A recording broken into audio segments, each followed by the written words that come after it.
President Donald Trump has indicated he has no objection to a sanctioned Russian oil tanker delivering aid to Cuba.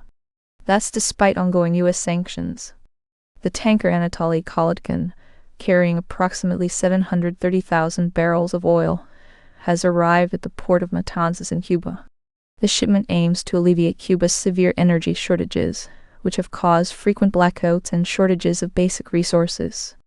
Cuba has been facing an economic crisis exacerbated by U.S. sanctions imposed under Trump's administration, aimed at pressuring the Cuban government.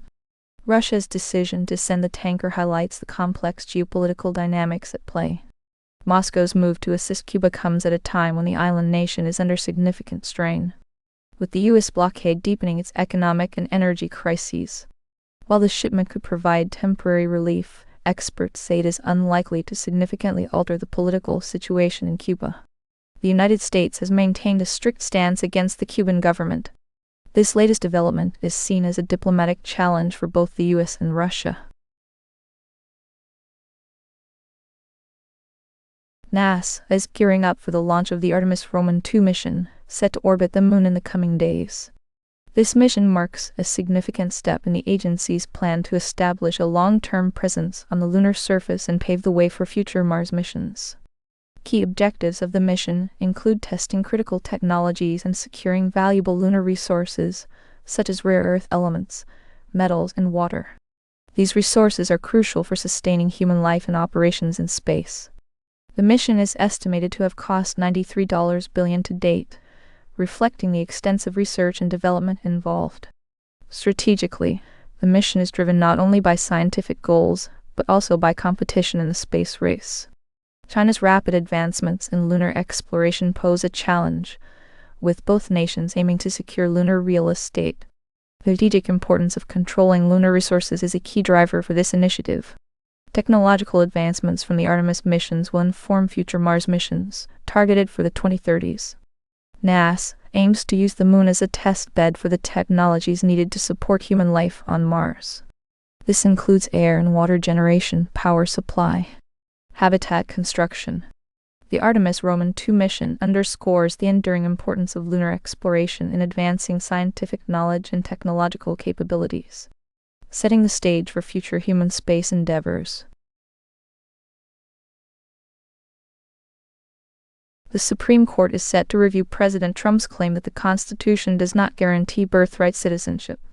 The case centers on the 14th Amendment Citizenship Clause, which states, "All persons born or naturalized in the United States, subject to the jurisdiction thereof, are citizens of the United States and of the state wherein they reside."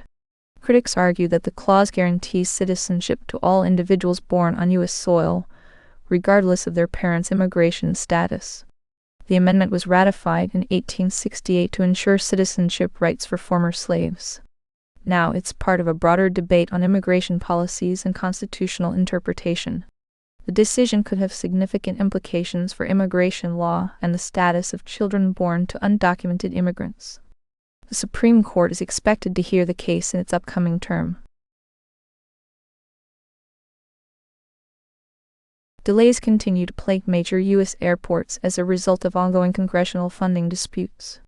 Despite President Trump's executive order to ensure Transportation Security Administration (TSA) workers are paid, operational impacts remain. This leads to extended wait times and flight disruptions for travelers. The funding impasse is affecting several airports across the country. This causes inconvenience for passengers and potential economic ramifications if the issue is not resolved soon. TSA workers are being compensated under the presidential directive, but the broader operational challenges persist. This dispute is part of a larger series of funding disagreements impacting various government agencies. The current situation underscores the need for swift congressional action to mitigate further disruptions and restore normalcy to airport operations. With no immediate resolution in sight, travelers and airport authorities await a breakthrough to alleviate the ongoing delays and return to regular schedules. CURRENTFSCTPCK Authoritative U.S. President Donald Trump, U.S. Senate Majority Leader John Thune, U.S. Senate Minority Leader Chuck Schumer, ENDCURRENTFSCTPSCK